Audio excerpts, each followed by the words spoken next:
വർഷക്കാലമായി കേസ് നടന്നിട്ട് ഇതിനിടയിൽ ഇപ്പോൾ അദ്ദേഹം വേറെ കല്യാണം കഴിച്ചിരിക്കുന്നു.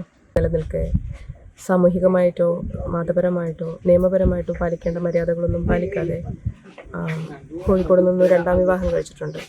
ഈ ഒരു മൊത്തം കാര്യങ്ങളിലെ നഷ്ടക്കാരി ബിക്കോസ് അദ്ദേഹത്തിൻ്റെ ജീവിതവുമായിട്ട് മുന്നോട്ട് പോയിട്ടുണ്ട്. അദ്ദേഹം ഇപ്പോൾ കോടതിയിലൊന്നും പ്രോപ്പറായിട്ട് ഹാജരാവാറില്ല. ശരിക്കും എന്താണ് ഇങ്ങനൊരു സമരത്തിൻ്റെ ആവശ്യം? എന്താണ്, എന്തിനു വേണ്ടിയാണ് ഇങ്ങനൊരു സമരം ചെയ്യുന്നത്? ഇതെൻ്റെ ഒരു പ്രതിഷേധമാണ്. എൻ്റെ ഒരു ആവശ്യം നിറവേറ്റിയെടുക്കാൻ വേണ്ടിയിട്ടുള്ള എൻ്റെ ഒരു സമരമാണ്. എൻ്റെ ഭർത്താവ് ഡോക്ടർ അലി അബ്ദുൽ ലത്തീഫ് വിവാഹബന്ധം നിലനിൽക്കെ സാമൂഹികമായിട്ടോ മതപരമായിട്ടോ നിയമപരമായിട്ടോ പാലിക്കേണ്ട മര്യാദകളൊന്നും പാലിക്കാതെ കോഴിക്കോട് നിന്ന് രണ്ടാം വിവാഹം കഴിച്ചിട്ടുണ്ട്. അപ്പോൾ അത് റിലേറ്റഡ് ആയിട്ട് അദ്ദേഹം ഇപ്പോൾ രണ്ടാം വിവാഹം കഴിച്ചിട്ട് സ്വന്തം ജീവിതമായിട്ട് മുന്നോട്ട് പോയിരിക്കുകയാണ്.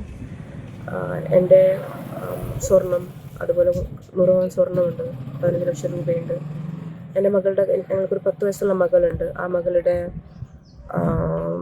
മെയിൻ്റനൻസ്, അതുപോലെ ചിലവിന് കൊടുക്കുക, അങ്ങനത്തെ കാര്യങ്ങളൊന്നും നടക്കാത്ത സാഹചര്യത്തിൽ ഇതിനൊക്കെ ഒരു തീരുമാനം വേണമെന്ന് പറഞ്ഞിട്ട് ആ ഒരു ആവശ്യത്തിന്മേൽ നടത്തുന്നൊരു സമരമാണിത്.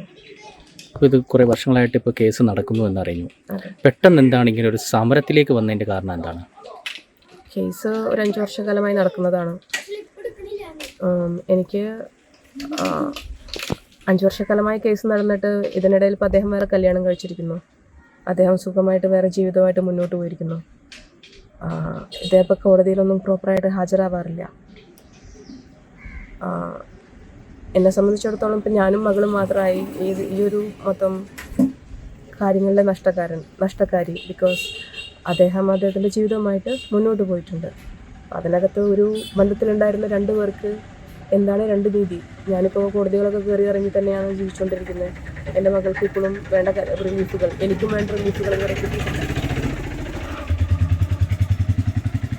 അതാണ് ആ ഒരു പോയിൻ്റാണ് എന്നെ ഇതിൽ പ്രേരിപ്പിക്കുന്നത്. ഒരു ബന്ധത്തിൽ 2 പേർക്ക് 2 നീതി, 2 പേർക്ക് 2 വിധി, അതിനെ ചൊല്ലിയിട്ടുള്ളതാണ് ഈ സംഭവം. നിങ്ങൾ ഇത് ഓൾറെഡി പിരിയാനുള്ളൊരു കാരണം എന്തായിരുന്നു? എന്തുകൊണ്ടാണ് നിങ്ങൾ ഈ ബന്ധം അവസാനിപ്പിക്കാമെന്ന് നേരത്തെ തീരുമാനിച്ചത്? ഒരുപാട് കാരണങ്ങളുണ്ട്. മാനസികമായിട്ടും ശാരീരികമായിട്ടും ഒരുപാട് പീഡനം ഞാൻ അതിനകത്ത് അനുഭവിച്ചിട്ടുള്ള ഒരു വ്യക്തിയാണ്. പിന്നെ നമ്മൾ തമ്മിൽ ചർച്ചയില്ലായ്ക, സ്ത്രീധനം റിലേറ്റഡ് ആയിട്ടൊക്കെ കുറേ പ്രശ്നം, പിന്നെ ഫാമിലികൾ തമ്മിലുള്ള ചർച്ചയില്ലായ്ക. ഇതൊരു പ്രണയ വിവാഹമായിരുന്നു. അപ്പോൾ അദ്ദേഹം അതിൻ്റെയൊക്കെ പേരിൽ ഒരു കാലം തൊട്ടിട്ട് പിന്നെ എപ്പോഴും കുറ്റങ്ങളൊക്കെ പറയാറുണ്ട്. അങ്ങനെ കുറേ കാരണങ്ങളുണ്ട്. ഓക്കെ, ഈ അകൽച്ചയുടെ തുടക്കം, ഇപ്പോൾ ഒരു മകളുണ്ട്, ഈ അകൽച്ചയുടെയൊക്കെ തുടക്കം എങ്ങനെയായിരുന്നു? അത് കൊറോണ കാലത്തിൽ നമുക്കിടയിൽ ഒരുപാട് പ്രശ്നങ്ങളുണ്ടായിരുന്നു. കൊറോണ കാലത്തിൽ ഞാൻ ഏകദേശം 2.5 ആഴ്ചക്കാലം ഞാനൊരു ഫ്ലാറ്റിനകത്ത് അടച്ചിട്ട രീതിയിലായിരുന്നു. എന്നെ ലിറ്ററലി അവിടെ ലോക്കാക്കിയിട്ടിട്ടുള്ള ഒരു അവസ്ഥയായിരുന്നു. എൻ്റെ വീട്ടിൽ നിന്ന് ഫോൺ വിളിച്ചെടുക്കില്ല, നമുക്ക് പുറത്തേക്ക് എന്നെ നാട്ടിലോട്ട് വിടില്ല, മകളെ അഥവാ പോകുന്നുണ്ടെങ്കിൽ ഫ്ലാറ്റിൽ കൂട്ടിയിട്ടേ പോകുള്ളൂ. അങ്ങനത്തെ ഒരു സാഹചര്യത്തിനകത്തായിരുന്നു ഞാൻ. ആ കാലത്തിൽ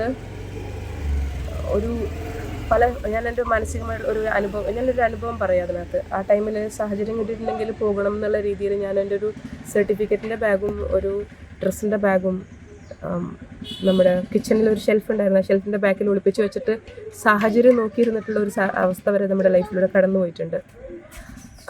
അങ്ങനെ ഒരു ടൈം കിട്ടിയിട്ടുണ്ടെങ്കിൽ മോളെയായിട്ട് അങ്ങ് നാട്ടിലോട്ട് വരാൻ പറ്റിയിരുന്നെങ്കിൽ അങ്ങനെ വരാമെന്ന് കരുതി.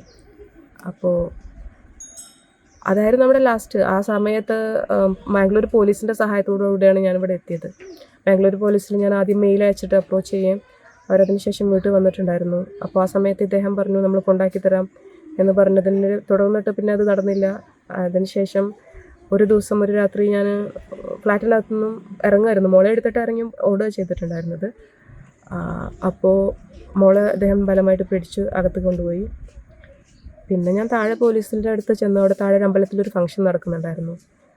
അന്ന് പോലീസിൻ്റെ അടുത്ത് ചെന്നിട്ട് ഈ കുട്ടീനെ എടുത്ത് തരണമെന്ന് പറഞ്ഞിട്ട് അവരുടെ അടുത്ത് റിക്വസ്റ്റ് ചെയ്ത് അവിടെ സഹായത്തിന് നിന്നിരുന്ന ഒരു പെണ്ണുണ്ട്, ഒരു ചേച്ചി. ആ ചേച്ചീനെയും കൂട്ടിയിട്ട് വന്നിട്ടൊക്കെയാണ് പോലീസിനെയും കൂട്ടി വന്നിട്ട് മകളെ എടുത്ത് ആ ദിവസം രാത്രി ആ ചേച്ചീൻ്റെ വീട്ടിൽ താമസിച്ച് രാത്രി എൻ്റെ വീട്ടിൽ നിന്നും കുഞ്ഞുമ്മയുടെ മകൻ കസിൻ ഒരുത്തം വന്നിട്ടാണ് കൊറോണ കാലമായിരുന്നു, ഉപ്പാക്കൊന്നും ട്രാവൽ ചെയ്യാൻ പറ്റില്ല. അങ്ങനെയാണ് ഞാൻ ബാംഗ്ലൂരിൽ നിന്ന് നാട്ടിലോട്ട് തിരിച്ചു വന്നത്. അങ്ങനെയാണ് നമ്മൾ പിരിഞ്ഞിട്ടുള്ളത് ആ കാലഘട്ടത്തിൽ. ഞാനങ്ങനെ ഒരുപാട് ഫിസിക്കൽ അബ്യൂസൊക്കെ അനുഭവിച്ചിട്ടുള്ളൊരു വ്യക്തിയാണ്. എൻ്റെ കൈ ഒന്ന് പിടിച്ചോടിച്ചിട്ടൊക്കെ ഒക്കെ ഉണ്ട് അദ്ദേഹം. ഏതെങ്കിലും രീതിയിൽ അദ്ദേഹം നിങ്ങളെ ശാരീരികമായിട്ട് അടിക്കുകയോ തല്ലുകയോ അങ്ങനെ എന്തെങ്കിലുമൊക്കെ ചെയ്തിട്ടുണ്ടോ? ഒരുപാടുണ്ട്. അങ്ങനെ ഒരുപാട് ഇൻസിഡൻസസ് ഉണ്ട്. അടിയൊക്കെ ഒരു സമയത്ത് ജീവിതത്തിൽ സ്ഥിരമായിരുന്നു. അതായത് ദേഷ്യത്തിൽ അദ്ദേഹത്തിൻ്റെ റെസ്പോൺസ് ഒരു സമയത്തിൽ എന്തായിട്ടുണ്ടായിരുന്നു, അടി പിടി എന്നുള്ള ലെവലിൽ തന്നെയായിരുന്നു. ഒരിക്കലും എന്നിട്ട് കൈ തിരിച്ചു പിടിച്ച് ഓടിച്ചിട്ടുണ്ടായിരുന്നു. അന്നതിൻ്റെ പിന്നെ അതിനുശേഷമാണ് അങ്ങനെ ഒരു വല്ലാതെ രീതിക്ക് അത് എത്തിപ്പെടുകയും പിന്നെ അതിനുശേഷം എൻ്റെ ഉപ്പ ചെന്നിട്ട് അദ്ദേഹത്തിൻ്റെ അടുത്ത് നിന്ന് ഇനി ഉപദ്രവിക്കരുത്, ദയവിധമൊന്നും ചെയ്യരുത് എന്നൊക്കെ പറഞ്ഞിട്ട് എന്തോ സത്യമൊക്കെ വാങ്ങിച്ചിട്ടുണ്ടായിരുന്നു. അതിന് ശേഷമാണ് ഞാൻ ഓർക്കുന്നിടത്തോളം ഈ പരിപാടിയൊക്കെ ഒന്ന് കുറഞ്ഞത്. മറ്റത് മിണ്ടുമ്പോൾ ആരും ചോദിക്കില്ല എന്നുള്ളൊരു വല്ലാത്ത ധൈര്യം അദ്ദേഹത്തിനുണ്ടായിരുന്നു. അപ്പോൾ അടിക്കുമായിരുന്നു നല്ലോണം. അങ്ങനെ ഒരുപാട് അടിയൊക്കെ കിട്ടിയിട്ടുണ്ട്. ഈ അന്ന് കൊടുത്ത പരാതിയിൽ ഈ കാര്യങ്ങളൊക്കെ പറഞ്ഞു തന്നെയാണ് പരാതി കൊടുത്തിരുന്നത്. ഓക്കെ, അതിലെന്ത് നടപടികളാണ് പിന്നെ ഉണ്ടായിട്ടുണ്ടാവുക? കോടതിയിൽ കേസ് നടക്കുന്നുണ്ട്. അറസ്റ്റ് ഒന്നും ഉണ്ടായില്ല അദ്ദേഹം? ഇല്ല. അന്ന് ആ സമയത്തിൽ നമ്മൾ നേരെ ചെന്നിട്ട് പരാതിയൊന്നും കൊടുത്തില്ല. നമ്മൾ ബന്ധം തുടർന്നിട്ടുള്ള വ്യക്തികളായിരുന്നല്ലോ. അപ്പോൾ അങ്ങനെ പരാതിയൊന്നും കൊടുത്തിട്ടില്ല. ഓക്കെ, ഇനി ഇങ്ങനൊരു സമരം ചെയ്യുന്നതിനകത്തൂടെ ഉദ്ദേശിക്കുന്നത് എന്താണ്? ഏത് തരത്തിലുള്ള നീതിയാണ് നിങ്ങൾ പ്രതീക്ഷിക്കുന്നത്? ഇതിനകത്ത് ഈ സമരത്തിൻ്റെ മുഖത്തേക്ക് വരാനുണ്ടായ സാഹചര്യത്തിനെ കുറിച്ചിട്ട് നമ്മൾ ഫസ്റ്റ് സംസാരിക്കേണ്ടത്. മാന്യമായിട്ടുള്ളതിനകത്ത് അത് അവസാനിപ്പിച്ച് പോകില്ല. ഇദ്ദേഹത്തിനെ എനിക്ക് കാണാൻ പറ്റുന്നില്ല. ഇദ്ദേഹം ഒരു ചർച്ചയ്ക്ക് വേണ്ടിയിട്ടുള്ള ഒരു ലെവലിൽ നിൽക്കുന്നില്ല. ഞാനും എൻ്റെ മകളും എവിടെ പോകും എന്നുള്ള ഒരു ക്വസ്റ്റ്യൻ്റെ പുറത്ത് തുടങ്ങിയിട്ടുള്ള ഒരു യാത്രയാണിത്. എനിക്ക് വേണ്ട ആവശ്യം വളരെ ക്ലിയറാണ്. എൻ്റെ കാര്യങ്ങളൊക്കെ അവകാശങ്ങളൊക്കെ എന്നെ ഒഴിവാക്കിയിട്ട് നമ്മൾ സമാധാനമായിട്ട് ജീവിക്കാൻ വിടുക. അതാണ് എൻ്റെ ആവശ്യം. നിങ്ങൾ രണ്ടുപേരും എന്തുകൊണ്ടാണ് ഇതുവരെ ഡിവോഴ്സ് പെറ്റീഷൻ ഫയൽ ചെയ്യാഞ്ഞത്? എന്തുകൊണ്ടാണ്? നിങ്ങൾ രണ്ടുപേരും ചെയ്തിട്ടില്ല എന്നറിഞ്ഞു. അതെന്തുകൊണ്ടാണ്? എന്നെ സംബന്ധിച്ചിടത്തോളം എൻ്റെ മകളുടെ നമ്മുടെ ഗാർഡിയൻഷിപ്പ് ഒക്കെ ഓൾറെഡി കോടതിൻ്റെ മുന്നേ ഉള്ളതാണ്. ഡിവോഴ്സും കൂടെ ഫയൽ ചെയ്തിട്ടുണ്ടെങ്കിൽ അവളുടെ പാസ്പോർട്ട് റിന്യൂവലൊക്കെ വലിയ ബുദ്ധിമുട്ടാണ്. പിന്നെ നിയമപരമായ വേറെ പല റീസൺസും ഉണ്ട്. അദ്ദേഹം എനിക്ക് തോന്നുന്നത് എന്നെ തീരെ ബഹുമാനിക്കുന്നില്ല എന്നായിരിക്കും. അല്ലെങ്കിൽ ഇപ്പോൾ രണ്ടാം കല്യാണം കഴിക്കുമ്പോൾ പോലും ഒരു തലാക്കോ അതല്ലെങ്കിൽ ഒരു ഡൈവോഴ്സ് പെറ്റീഷൻ പോലും ഫയൽ ചെയ്യുന്നില്ല എന്നുണ്ടെങ്കിൽ അതെന്തുകൊണ്ടാണെന്നുള്ളത് എനിക്കറിയില്ല. അതിപ്പോൾ എന്തായാലും നമ്മളൊക്കെ പഠിച്ചിട്ടും വിദ്യാഭ്യാസമുള്ളവരൊക്കെയാണല്ലോ. അപ്പോൾ അതൊരു അജ്ഞതയല്ല, അതൊരു അവഗണനയോ അതല്ലെങ്കിൽ അതൊരു ബഹുമാനമില്ലായ്കയോ ആയിരിക്കാം. അതല്ലെങ്കിൽ നിയമത്തിൻ്റെ കുരുക്കിൽ നിന്ന് രക്ഷപ്പെടാൻ എനിക്കറിയില്ല സർ.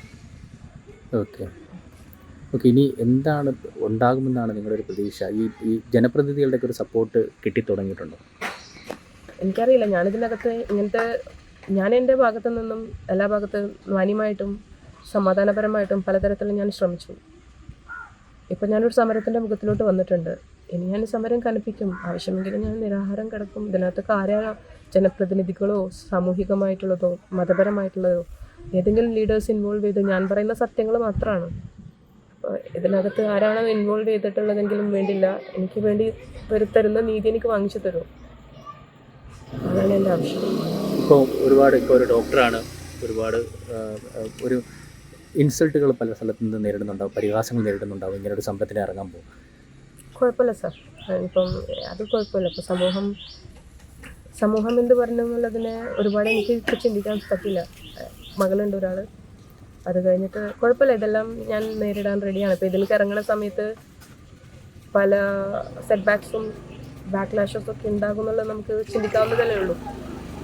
എനിക്കറിയില്ല ഇത് എന്താകും. ഇപ്പോൾ സോഷ്യൽ മീഡിയയിൽ തന്നെ ഒരു പരിധി വിട്ട് എന്താ നടക്കുന്നത് എന്നുള്ളത് നോക്കാൻ ഞാൻ ഒരുപാട് സോഷ്യൽ മീഡിയയിൽ ആക്റ്റീവായിട്ടുള്ളൊരു വ്യക്തിയല്ല. ഇത് എനിക്കും എൻ്റെ മകൾക്കും കിട്ടേണ്ട നീതിക്ക് വേണ്ടിയിട്ടുള്ള പോരാട്ടമാണ്. അത് ഞാൻ തുടരും. ഈ മകളെ എങ്ങനെ കോൺടാക്ട് ചെയ്യാൻ ശ്രമിക്കുന്നുണ്ടോ ഇത്രയും നാളുടെ ഇടയിൽ? മകളെ കോൺടാക്റ്റ് ഒക്കെ ഉണ്ടായിരുന്നു. ഇപ്പോൾ ഇദ്ദേഹത്തിൻ്റെ രണ്ടാം കല്യാണം കഴിഞ്ഞതിന് ശേഷം അവർ തമ്മിൽ കോൺടാക്റ്റിലുള്ള ആൾക്കാരാണ്. രണ്ടാം കല്യാണം കഴിഞ്ഞതിന് ശേഷം മകൾക്കുള്ള ഒരു താല്പര്യക്കുറവുമേലാണ് അത് എനിക്കൊരു വ്യത്യാസം തോന്നിയിട്ടുള്ളത്. പിന്നെ ഇപ്പോൾ മകളത് വല്ലാതെ താല്പര്യം കാണിക്കുന്നില്ല. മകളെ കോൺടാക്ട് ചെയ്തത് എന്താണെന്നുള്ളത് എനിക്കറിയില്ല. ഞാൻ നോക്കി കണ്ടിടത്തോളം വളരെ കുറവാണ് അവർ തമ്മിൽ. എൻ്റെ മകളുടെ കയ്യിൽ ഒരു ഐപാഡും ഒരു ഫോണും സ്ഥിരമായിട്ട് ഞങ്ങൾ രണ്ടുപേരും പിന്നെ ഒരു മെയ്ഡും കൂടെ മാത്രം ജീവിക്കുന്നത് കൊണ്ട് അങ്ങനെയൊക്കെ അവളുടെ ആക്സസ്സുകളുണ്ട്. അവൾ കോൺടാക്റ്റ് ചെയ്യാറില്ല. ഇപ്പോൾ ഞാൻ അതാണ് മനസ്സിലാക്കിയിട്ടുള്ളത്. അതുമാത്രമല്ല, ഇപ്പോൾ 4 തവണയായി ഈ പറഞ്ഞ കഴിഞ്ഞ മാസം ഞാൻ ഒരുപാട് കാശ് ടിക്കറ്റ് പ്രൈസ് കൊടുത്തിട്ടാണ് ഗൾഫിൽ നിന്ന് വന്നിട്ടുണ്ടായിരുന്നത്. 4 തവണ ഞാനാണ് ഈ വരുന്ന സമയത്ത് കസ്റ്റഡി കൊടുക്കുന്ന സമയത്തുള്ള ടിക്കറ്റിൻ്റെ കാശൊക്കെ ബെയർ ചെയ്യുന്നത്. എന്നിട്ട് വന്നിട്ട് ഞാൻ 4 തവണ കോടതിയിൽ ഫാമിലി കോടതിയിൽ പ്രൊഡ്യൂസ് ചെയ്തിട്ടുണ്ടായിരുന്നെങ്കിലും ഇദ്ദേഹം കുട്ടീനെ കളക്ട് ചെയ്യാൻ വന്നിട്ടില്ല. അതിൽ തന്നെ 2 തവണ ഞാൻ മനസ്സിലാക്കിയിടത്തോളം ഇദ്ദേഹം ശ്രീലങ്കയിലോ മറ്റോ ഒരു വിദേശ ടൂറിലായിരുന്നു രണ്ടാമത്തെ ഭാര്യയുടെ ഒപ്പം. അപ്പം മകളെ അദ്ദേഹം വേണ്ടാന്നുള്ളതും ഒരു പ്രശ്നം. അദ്ദേഹത്തിൻ്റെ ആവശ്യമില്ലായിരിക്കാം, എനിക്കറിയില്ല. ഇഷ്ടം അവർ തമ്മിൽ മുന്നേക്കെ നല്ല ഒരു ബന്ധം ഞാൻ കണ്ടിട്ടുണ്ട്. ഇപ്പോൾ ഇതിന് ഉത്തരം കൃത്യമായിട്ട് തരേണ്ടത് അദ്ദേഹമാണെന്ന് വിചാരിക്കുന്നു. ഇതൊക്കെയാണ് ഇതിൻ്റെ യാഥാർത്ഥ്യങ്ങൾ. എന്തൊക്കെയോ ഞാൻ പറയണത് കേട്ടു. ഈ കമൻസിലുള്ള ഒരു കാര്യം മകളെക്കുറിച്ചിട്ടാണെന്ന് പറഞ്ഞു. മകളെക്കുറിച്ചുള്ള യാഥാർത്ഥ്യം ഇതാണ്. കുട്ടിക്ക് സ്വന്തമായിട്ട് യൂസ് ആക്കാനുള്ള ഗാഡ്ജറ്റ്സ് ഉണ്ട്.